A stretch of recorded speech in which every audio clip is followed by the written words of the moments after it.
এবার আরতি পর্ব শুরু হবে আর দীপ জ্বালা প্রদীপ জ্বালা সব শুরু হবে।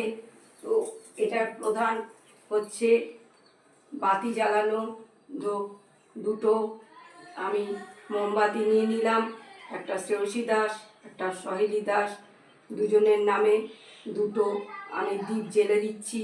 বন্ধুরা দেখো, আমার জায়গার খুব অসুবিধে,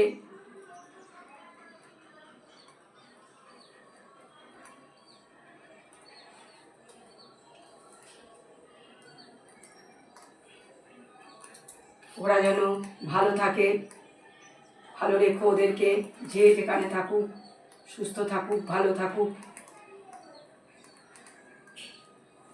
দেখো জেলে দিলাম, এটাই মেন। তোমরা দেখবে আর লাইক কমেন্ট শেয়ার করে পাশে থাকবে।